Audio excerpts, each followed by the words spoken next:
శ్రీ గురుభ్యో నమః. ప్రేమమూర్తి మాస్టర్ ఈకే గారు తాను ఆచరించి మనకు చూపించినటువంటి సేవా మార్గాన్ని ఎంతో అనుభూతిప్రదంగా మనకు అందచేయునటువంటి పరమపావనమైన గ్రంథము మానవ సేవలో మాస్టర్ ఈకే. అటువంటి ఈ గ్రంథమును మనము అధ్యయనం చేస్తూ ఉన్నాము. అందులో భాగంగా సహచరులతో సర్వజనులకు అనే అంశంలో మనము ఉన్నాము. రచయిత చెబుతూ ఉన్నారు, ఇటీవలి దశాబ్దులలో మానవ ప్రవర్తన ముఖ్యంగా మన దేశంలో ఎలా దిగజారిందో, ఎంతవరకు జారిపడిందో ఆత్మ పరిశీలన చేసుకున్న వారందరికీ అవగతమవుతూనే ఉంది. వైద్య రంగానికి సంబంధించి చూసినంత వరకు వైద్యులలో ఎక్కువ మంది తమ దగ్గరకు చేరవచ్చిన రోగార్తులను మనుషులుగా కాక పేషెంట్లుగా చూస్తున్నారు.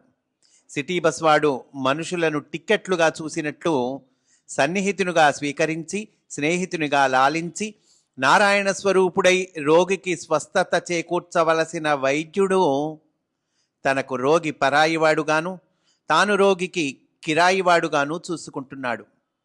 కోరినంత డబ్బు రోగి ఇచ్చుకున్నా పిడికడంత సానుభూతిని అతనిపై చూపగల వైద్యులు అరుదవుతున్నారు.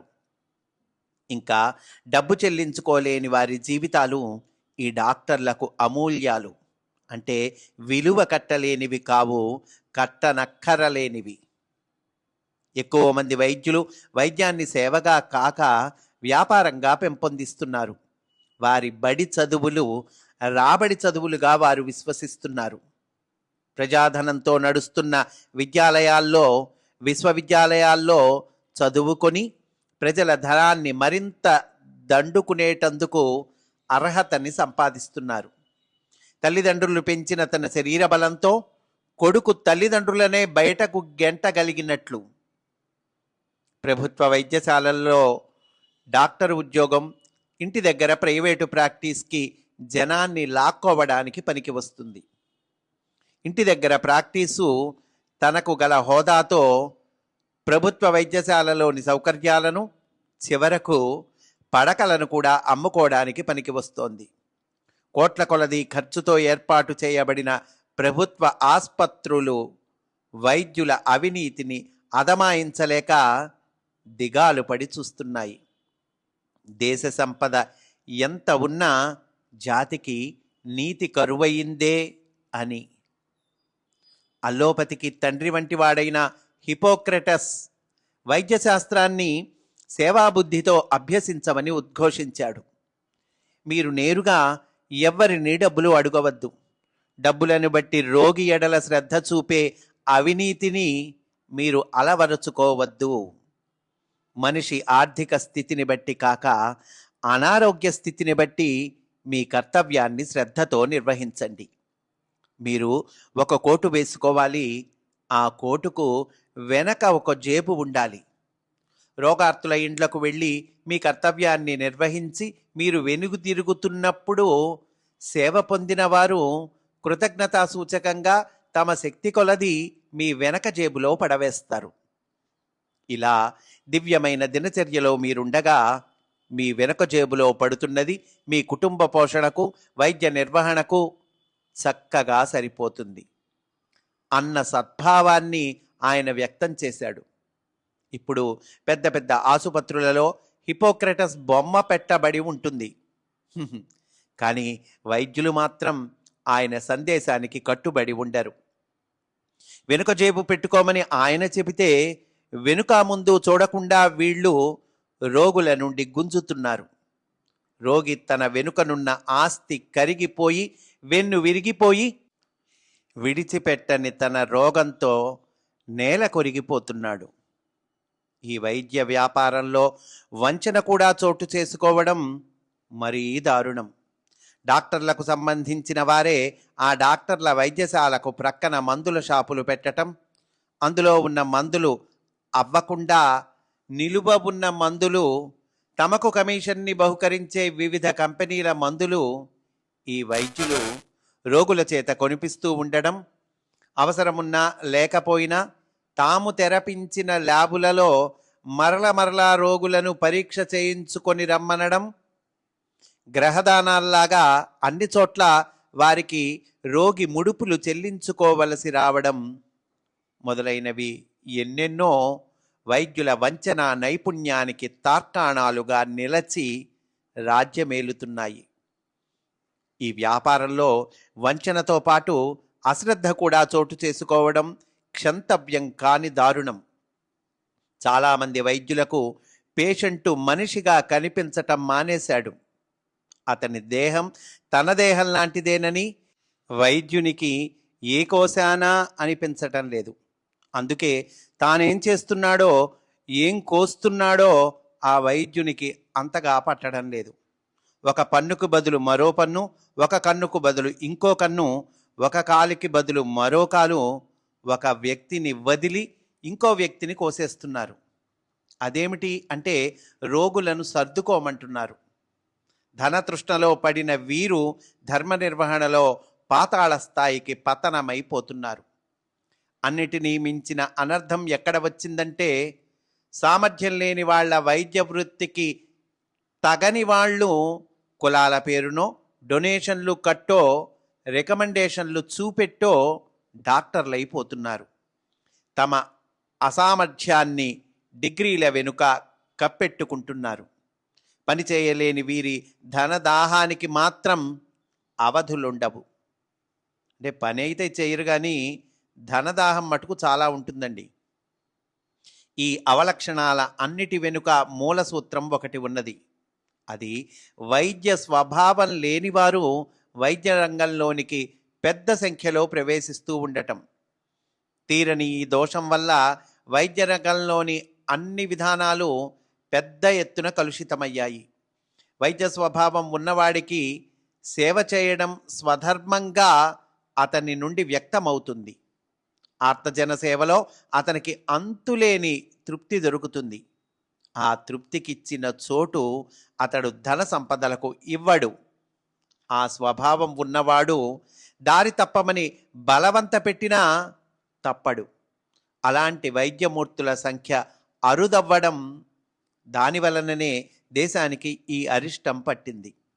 స్వభావ సామర్థ్యాలతో, ప్రవర్తనాశీలాలతో నిమిత్తం లేకుండా దైవానికి ప్రాతినిధ్యం వహించవలసిన వైద్య రంగంలోని వ్యక్తులు గ్రుడ్డిగా స్వీకరించబడటం వలన పై అవలక్షణాలన్నీ వ్యక్తమై విజృంభిస్తున్నాయి. సత్యాన్ని అంగీకరించడంలో మనం మొహమాట పడి లాభం లేదు. ఒకసారి ప్రవేశించిన తరువాత ఇలా ఉండండి, అలా ఉండండి అని నీతులు గరపటానికి యత్నించే కన్నా ప్రవేశానికి ముందే వ్యక్తుల స్వభావాన్ని గమనించి స్వీకరించటం చేత కావాలి. ఈ గమనికనే మన పెద్దలు స్వధర్మాన్ని గమనించటంగా చెప్పారు. తన స్వభావానికి తగని పనిలో వ్యక్తి దూరినప్పుడు దానిని ఎంత బాగా చేయగలిగినా అది అతనికి పరధర్మం అవుతుంది. అతడు దాన్ని భయానకం చేస్తాడు. స్వభావము, అర్హత గమనించుకోకుండా ఉద్యోగాలను అప్పచెప్పినంత కాలం మనము ఈ దారుణ ఫలితాలను అనుభవించక తప్పదు. వంట చేసుకోవటం చేతకానివాడు దాని విషమ రుచిని అనుభవించక తప్పదు అన్నట్లు అన్ని వస్తువులు మనవే, అన్నీ పనికి వచ్చేవే. కానీ ఏ వస్తువుని ఎందుకు వాడుకోవాలో, ఏ వస్తువును ఏ వస్తువుతో కలుపుకోవాలో, ఎలా వంట చేసుకోవాలో తెలియాలి. తెలిస్తేనే రుచి. అలాగే వ్యక్తులందరూ మనవారే అయినా ఏ వ్యక్తి దేనికి పనికి వస్తాడో, ఎవరికి ఏ పని అప్పచెప్పవచ్చో, ఏది అప్పచెప్పకూడదో తెలిసి నిర్మోహమాటంగా, నిర్మమంగా ప్రవర్తించగలిగినప్పుడే సమాజానికి శ్రేయస్సు. అంటే ఇక్కడ రెండు పదాలు చెప్పారండి. స్వధర్మము అన్నారు, స్వభావము అన్నారు. అంటే మనకి బేసికల్గా ఉన్నటువంటి టాలెంట్, మన ఇంట్రెస్టు, మన శ్రద్ధ, మన నిపుణత మనకి ఒక రంగంలో భగవంతుడు పెడతాడు. ఆ రంగాన్ని మనం ఎంచుకొని పైకి రావాలి. వేరే రంగాన్ని ఎంచుకున్నాం అనుకోండి, మనం సఫలీకృతులము కాలేము. కాబట్టి ఈ వైద్య రంగాన్ని ఎవరు ఎంచుకుంటారో వాళ్ళకి తత్సంబంధమైనటువంటి స్వభావము, ఇంట్రెస్టు, టాలెంటు ఉండాలి. ఉన్నప్పుడే ఆ రంగాన్ని ఎంచుకోవాలి అని మనకు తెలియచేస్తున్నారు. ఇంకా చెబుతున్నారు రచయిత, వీటన్నిటికీ తోడు నైతికపు విలువలను కోరి అలవరుచుకోలేకపోవడం, స్వధర్మ నిర్వహణకు తానుగా అంకితం కాలేకపోవడం అనే 2 పెద్ద బలహీనతలు ఈ శతాబ్దపు భారతీయుణ్ణి పట్టుకొని పీడిస్తున్నాయి. ఈ బలహీనతలే నేటి విషాద యోగానికి పునాదులు. ఈ విషాద యోగం నుండి కనువిప్పు కలిగించే వెలుగుల వంటి వ్యక్తుల కోసం జాతి అంతరాత్మ ఎదురు తెన్నులు చూస్తోంది. ఆ తరుణంలోనే మాస్టర్ గారు సహస్ర ముఖాలతో సేవారంగంలో విజృంభించటానికి ఉద్యుక్తులు కావడం జరిగింది. దివ్య స్పర్శతో మాస్టర్ గారి బృందం నుండి నిర్వహించబడుతున్న వైద్య సేవ ప్రేమమయంగా సాగసాగింది. ఆయన మందులకు కాదు, ఆయన స్పర్శకే వ్యాధులన్నీ వైదొలగిపోతున్నాయా అన్న ఆశ్చర్యానుభూతి సేవ పొందుతున్న వారికి కలిగి స్థిరపడసాగింది. అంతేకాదు, ఆయన సన్నిధిలో ఉన్న లోపాలు సర్దుకోవడమే కాక క్రొత్త జీవం పోయబడుతోంది, క్రొత్త జన్మ ఇయ్యబడుతోంది. ఆయన మూర్తీభవించిన మాస్టర్ సివివిగా దర్శనమీయసాగారు. మాస్టర్ సివివి గారి అనుయాయులు, శిష్య ప్రశిష్యులు మాస్టర్ గారిలో ఆ దివ్య రూపాన్ని సందర్శించుకొని ప్రణామం చేశారు. మాత్రలు నిమిత్త మాత్రలు. వెలుగు సివివి గారి రూపంలో వ్యక్తమై నడిపిస్తున్నది. అదే ఇందరికీ దివ్య స్పర్శను అందిస్తున్నది, స్వస్థత సంతోషాలను అనుగ్రహిస్తున్నది అని వినమ్రులై మాస్టర్ గారు వివరించసాగారు. మీలో మాకు మాస్టర్ సివివి గారు దర్శనమిస్తున్నారు అని పెద్దలన్నప్పుడు ఆయనకు సమర్పించబడిన జీవితం నుండి ఆయన దర్శింపబడటంలో ఆశ్చర్యం లేదు. ఆయన చేసిన ప్రతిజ్ఞయే అది. తనను విశ్వసించిన వారిని తనంత వారిగా తీర్చిదిద్దుతాను అన్నది ఆ ప్రతిజ్ఞ. సమర్పణలో సంపూర్ణత ఉన్నప్పుడు ఆ దివ్య వైభవం తప్పక వ్యక్తమవుతుంది. అనుగ్రహించటానికి ఆయన ఎప్పుడూ సిద్ధంగానే ఉన్నారు. అర్పించుకోవడానికి మనమే సిద్ధం కావలసింది అని ఆయన తత్వజ్ఞానపు లోతులలో నుండి విడమరిచి చెప్పేవారు. అంటే ఇవన్నీ మాస్టర్ మాటలండి. మాస్టర్ మాటల్ని డైరెక్ట్గా మనకు అందిస్తున్నారు. రోగులుగా చేరవచ్చిన వారు ఎందరో మాస్టర్ గారి స్పర్శతో రోగాలను వదిలి యోగ మార్గంలో ప్రవేశించసాగారు.